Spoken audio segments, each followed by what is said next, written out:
there. Subscribe to my channel. And also press this bell icon.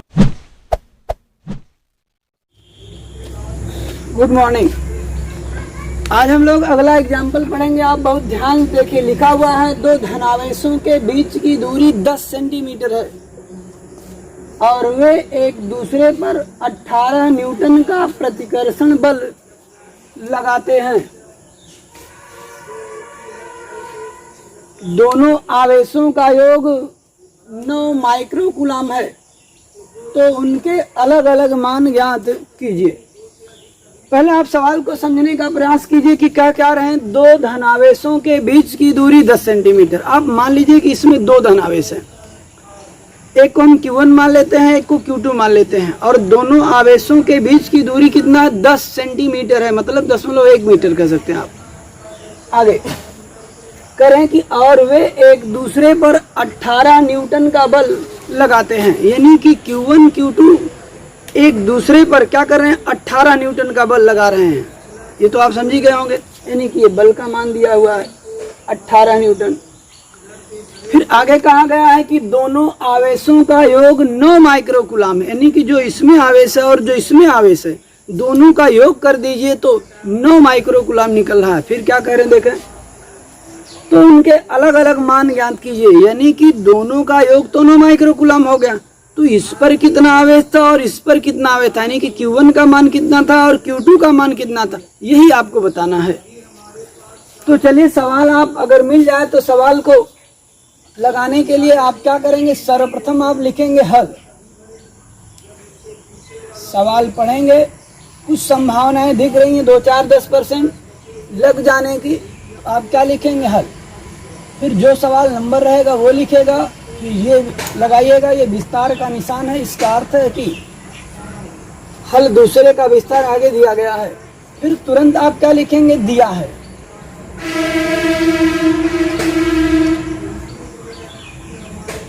इसके उपरांत आप सवाल को बहुत बारीकी से पढ़िएगा, सूक्ष्मता से, और एक एक चीजें जो भी सवाल में दिया उसको निकाल कर लाकर रखिए, और जो पूछा उसको भी आप क्वेश्चन मार्क करके रखिए। तो हम सवाल पढ़ते हैं, आप ध्यान दीजिए। दो धनावेशों के बीच की दूरी 10 सेंटीमीटर। पहले इसी को ले लेते हैं कि आप ऐसे समझने के लिए भी एक फिगर बना लेते हैं। ये देखिए, एक आवेश होगा, एक यहाँ पर होगा मान लेते हैं, और एक यहाँ पर Q1 आवेश होगा और यहाँ पर एक Q2 आवेश होगा, और दोनों के बीच की दूरी कितना बता रहे हैं आप? देख ही रहे हैं, 10 सेंटीमीटर। तो ये R हो गया। R का मान कितना हो गया? 10 सेंटीमीटर। ध्यान रखिए कि ये बल न्यूटन में दिया है, जो कि एक SI मात्रक है, या कह लें कि MKS पद्धति में मात्रक है, और सेंटीमीटर MKS नहीं बल्कि CGS पद्धति का मात्रक है। तो आप ध्यान रखिएगा कि सभी पद्धतियां एक में होनी चाहिए, अन्यथा सवाल आपका गलत हो जाएगा। तो ये जो सेंटीमीटर में लिखा हुआ है इसको आपको क्या करना पड़ेगा? मीटर में बदलना पड़ेगा। तो मीटर में बदलने का एक आसान नियम हम आपको बता देते हैं। दशमलव यहाँ पर 10 के बाद होगा ही, 2 अंक आप आगे कर दीजिए, ये आपका हो जाएगा 0.1 मीटर। फिर आगे बढ़िए, करें दोनों आवेश एक दूसरे पर 18 न्यूटन का बल आरोपित कर रहे हैं, यानी कि लगा रहे हैं प्रतिकर्षण बल। तो आप यहाँ पर देखिए कि F इज इक्वल, यानी कि बल दिया है, विद्युत बल कितना दिया है? 18 न्यूटन। अब करें दोनों आवेशों का योग कितना है? 9 माइक्रोकूलम है। इसका अर्थ ये हो गया कि हम अगर एक Q1 मानते हैं और प्लस एक Q2 मानते हैं, तो दोनों का योग कितना दिया है? 9 माइक्रोकूलम। हमें अनुमान है कि आप सवाल को समझ रहे होंगे। इसके बाद हमसे पूछा क्या है, ये भी आप लिख लीजिए। देखिए क्या कहा, उनके अलग अलग मान ज्ञात कीजिए। अलग अलग मतलब इन दोनों आवेशों का योग 9 माइक्रोकूलम दिया हुआ है। तो हमसे Q1 का मान पूछा है और हमसे Q2 का भी मान पूछा है। तो यहाँ पर देखिए हम लिख लेते हैं Q1 is equal to question mark, यानी कि पूछा है हमसे, और हम आगे भी लिख लेते हैं, देखें Q2 is equal to question mark, ये भी हमसे पूछा है। तो चलिए, बहुत आसानी से हम लोग सवाल हल करने का प्रयास करते हैं। तो जो देखें हम यहाँ पर Q1 आवेश मानते हैं, हम मान लेते हैं कि जो Q1 आवेश है वह Q माइक्रो कूलम होगा, हम यह मान लेते हैं। तो एक बात और क्लियर हो जाती है कि Q2 कितना होगा आखिर। अगर हम टोटल की बात कर लें तो कितना है, 9 माइक्रो कूलम है। इसमें से Q1 हमारा कितना हो गया, Q माइक्रो कूलम। अगर इसको थोड़ा सा और आगे बढ़ा ले तो हम इसको लिख सकते हैं Q गुणा 10 की घात -6 कूलम। कूलम में बदल लीजिए सही मात्रक में। तो हमें माना आप यहाँ तक समझ गए होंगे। तो अब Q2 के बारे में भी आप सोच लीजिए एक बार, Q2 कितना होगा। टोटल हमारे पास कितना है, 9 है। अगर हमारे पास उसमें से एक Q हो गया, मान लीजिए 5 हो गया, 4 हो गया, तो जो Q2 होगा कितना होगा, 9 में से घटा दीजिए, पता चल जाएगा। ये नहीं कि हम इसको लिख लेते हैं 9 माइनस Q माइक्रो कूलम, इसे कूलम में बदल दीजिए। ये हो जाएगा 9 माइनस Q इंटू हो जाएगा 10 की घात -6 कूलम। अब हमारे पास Q1 और Q2 भी है वर्तमान में, और दोनों के बीच की दूरी है और बल भी है। तो हम यहाँ पर देखें सूत्र क्या लिखते हैं, आप भी सोचिए कौन सा सूत्र लगेगा। यहाँ पर सूत्र लगेगा कूलम के नियम का। F इज इक्वल टू आपने पढ़ा है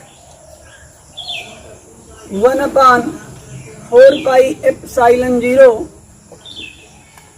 इंटू Q1 Q2 बटा R²। इसी सूत्र से हम लोग आगे हल करेंगे, यानी कि Q1 और Q2 का मान ज्ञात करेंगे। अब बहुत ध्यान से देखिए, F का मान हमारे पास कितना है, 18। सभी मान रख लेते हैं 18 न्यूटन। मात्रक नहीं लिखेंगे हम लोग यहाँ पर। और 1/4 पाई एप्सिलॉन 0 का मान होता है 9.0 गुणा 10 की घात 9। Q1 और Q2 का भी मान यहाँ से रख लेते हैं। Q1 का मान हमने लिखा हुआ है कैपिटल Q गुणा 10 की पावर -6 गुणा, अब Q2 का मान रख लेते हैं। देखें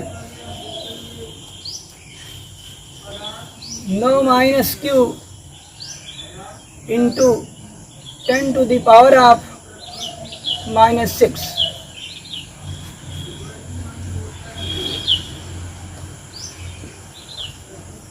अपान में देखें R² है और हमारे पास R की वैल्यू है देखें 0.1।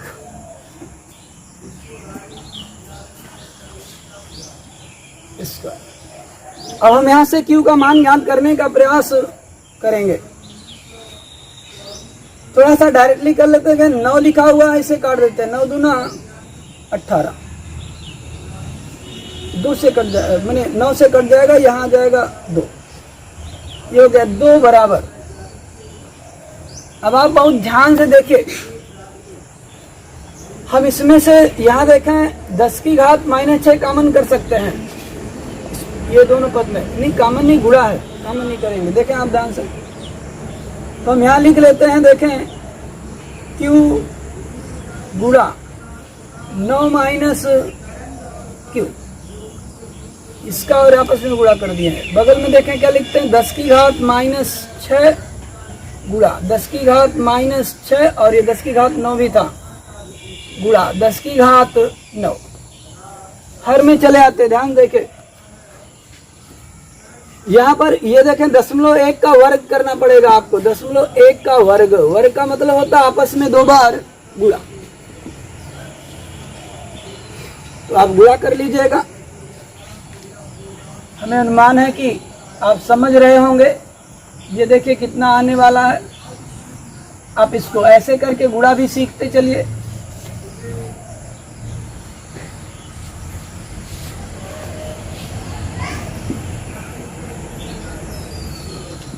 अब आप बहुत ध्यान देखिए, 1 का 1 में गुणा कर लिए, 1 1 जीरो यहाँ 0।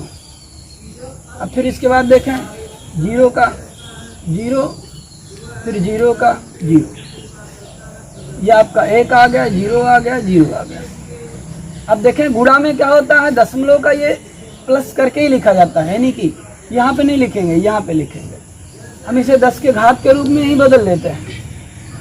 तो आप बहुत ध्यान देखिएगा, दशमलव को हम क्या करते हैं, दाएं लेकर चले जाते हैं। तो हम लिखेंगे 1.0, दशमलव को 1 अंक 2 अंक इधर लेकर चले गए, गुणा 10 की घात कितना हो जाएगा, दाएं गए हैं तो ये माइनस हो जाएगा। हमें अनुमान आप समझ गए होंगे और अन्य भाषा में भी आप इसे हल कर सकते थे आप। ये नहीं कि ये हमारा आ जाएगा 1.0 गुणा 10 की घात -2।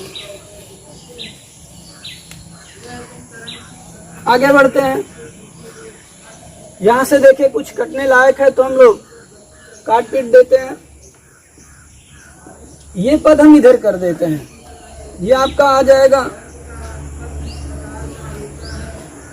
एक का भाग दे दें, कोई फर्क नहीं पड़ता है, तो कटते पिटते क्या यहीं छोड़ देते हैं। देखिए आप ध्यान से कि आप क्यू का अंदर गुणा कर लीजिए, केवल यहीं तक होगा गुणा। ये हो जाएगा आपका 9q, ये माइनस हो जाएगा q स्क्वायर। इधर देखो 10 की घात -6, 10 की घात -6, 10 की घात 9, और यहाँ भी 10 की घात 2 है। इसको ऊपर लेकर जाएंगे, प्लस में हो जाएगा 10 2 9 2 11 हो जाएगा। और ये आपका तब देखें कितना लिखा जाएगा, 10 की घात -12 गुणा 10 की घात देखें 9, इसको ऊपर लेकर जाएंगे तो गुणा 10 की घात हो जाएगा 2। अब आधार बराबर है, घातें जुड़ जाती हैं। बाकी इधर हल कर लेते हैं, आप बहुत ध्यान से देखें। ये देखिए हो जाएगा 2, यहाँ हो जाएगा बराबर, ये हो जाएगा आपका 9q माइनस q स्क्वायर। और इधर हम आपका देखें क्या लिख देते हैं, गुणा 10 की घात देखें 12, 9 2 11 1 12, 10 की घात कितना हो जाएगा -1। और हम समझते हैं कि इसको हम इधर कर देते तो बहुत बढ़िया हो जाता, तो हम इसको लिख लेते हैं, सीधे से डायरेक्टली लिख लेते हैं। देखें इधर लाएंगे तो भाग हो जाएगा 2/10 की घात -1, और ऊपर लेकर चले जाएंगे तो 2 गुणा 10 हो जाएगा, यानी कि 20 सीधे लिख लेता है। हो जाएगा 20 बराबर, ये हो जाएगा हमारे पास बचेगा देखें 9q माइनस q स्क्वायर। थोड़ा सा ध्यान देखिए, हमको लग रहा है कि द्विघात समीकरण बनेगा, अतः हम इसे और व्यवस्थित कर लेते हैं। इसको इधर कर देते हैं। देखें आप, ये आपका आ जाएगा -9q plus q square plus 20, पहले से इधर था, इधर हो जाएगा आपका 0। थोड़ा और व्यवस्थित कर लीजिए, q square minus 9q plus 20 equal हो जाएगा 0। हमने q स्क्वायर को क्या किया, आगे कर लिया, और 9q को बाद में कर लिया। अब हमारे पास द्विघात समीकरण है, आप स्वयं हल कर सकते हैं या हम डायरेक्टली हल कर देते हैं। देखें पूरा सीख ही लीजिए। क्या देखें, 20 का ऐसा गुणनखंड कीजिए कि ऐसा दो गुणनखंड कीजिए कि जिसको जोड़ने या घटाने से 9 आपको मध्य वाला पद प्राप्त हो जाए। तो 4 पच्चे 20, यानी कि 4 और 5 आ रहा है, दोनों को जोड़ने के बाद यहाँ 9 आ जाएगा और गुणनफल यहाँ आ जाएगा। तो हम यहाँ पर लिख ले जाएंगे, देखें q स्क्वायर माइनस 5 और प्लस 4, 5 और प्लस 4, यहाँ बगल में आपका q हो गया प्लस 20 इक्वल टू हो गया आपका 0। तब आप देखें माइनस का इस q का अंदर गुणा कर लीजिए। आप इसे लिख सकते हैं q स्क्वायर माइनस 5q, यहाँ लिख सकते हैं, माइनस का अंदर गुणा करेंगे माइनस 4q, और ये आपका प्लस 20 इक्वल हो जाएगा 0। अब हम इन दोनों को बहुत ध्यान से देखेंगे, इसमें से हमारा q कॉमन मिल जाएगा। ये देखें हम आपका q कॉमन कर लेते हैं, तो ये आपका 1q बचेगा, माइनस यहाँ पर 5 बचेगा, और इधर देखिए माइनस कॉमन कर लेते हैं। माइनस कितना कॉमन कर लें, 4 पच्चे 20, 4 कॉमन कर लेते हैं।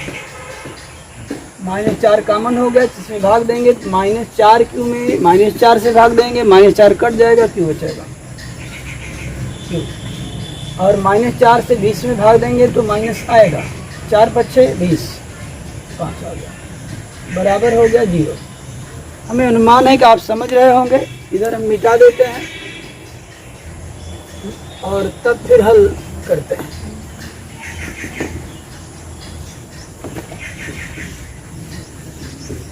आप बहुत ध्यान से देखने का प्रयास कीजिए।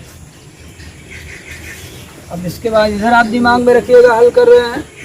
हम क्या करते हैं, देखें, ये देखें, ये एक पद हो गया, इधर एक पद हो गया। q माइनस 5 कॉमन कर लेते हैं तो हम इसे लिख सकते हैं q माइनस 5। अगले ब्रैकेट में क्या बचेगा, देखें, यहाँ q बचेगा, यहाँ -4 बचेगा। ये आपका हो गया q, यहाँ -4 इज इक्वल टू आपका 0 हो गया। 2 पद बना लीजिए। तो एक बार आप लिखेंगे q minus 5 is equal to 0 और दूसरे पद में यहाँ लिखेगा q minus 4 is equal to 0। अब q का एक मान आपको मिल गया कितना, 5, और q का एक दूसरा मान आपको मिल गया 4, यानी कि q के 2 मान प्राप्त होते हैं। तो हम एक कोई मान ले लेते हैं और यहाँ पर देखें q का मान ज्ञात करने के लिए चलते हैं। अतः आप बहुत ध्यान देखिए, q1 बराबर, यहाँ पर देखिए क्या लिखा, q गुणा 10 की घात -6। तो q का मान हमारे पास चाहे 4 होगा चाहे 5 होगा, कोई एक रख सकते हैं। तो हम 5 रख लेते हैं, ध्यान देखिएगा, पहला वाला ले लेते हैं। तो ये हो जाएगा आपका, देखें, 5 गुणा 10 की घात -6 कूलाम, या और भी आप आगे बढ़ाना चाहें तो आप लिख सकते हैं 5 माइक्रो कूलाम। एक तथा कर लेते हैं, तथा में देखें आपका q2 हो जाएगा। q2 का आप बहुत ध्यान देख लीजिए, क्या लिखा, 9 माइनस q। ये हम देखें, लिख देते हैं 9 माइनस q। q का मान इस बार 5 रख रहे हैं तो ये हमारा हो गया 5 कूलाम माइक्रो कूलाम, देखें, यानी कि 10 की घात -6 कूलाम हो गया, बराबर। इसे घटा लीजिए, आपका आ जाएगा 4 गुणा 10 की घात -6 कूलाम, और भी आप आगे बढ़ा लीजिए, ये आपका आ जाएगा 4। इसको आप लिख सकते हैं माइक्रो कूलाम, यानी माइक्रो लिख सकते हैं, आप इसे लिख लीजिए 4 माइक्रो कूलाम। अतः q1 q2 का मान एक हमारा यहाँ पर प्राप्त हो गया और एक हमारा यहाँ पर प्राप्त हो गया। आप नीचे भी लिख सकते हैं। इसलिए q1 बराबर आपका हो गया 5 माइक्रो कूलाम, तथा q2 बराबर हो गया 4 माइक्रो कूलाम। ये आपका आंसर हो गया, यानी कि जो दोनों आवेश थे वो, जो दोनों आवेशों का योगफल था 9 था। आप भी चेक कर लीजिए, उसमें से एक 5 है और एक कौन है, 4 है। तो 5 4 देखिए 9 हो जाएगा। ये आपका आंसर भी सही आया है। बाकी सवाल अगले दिन।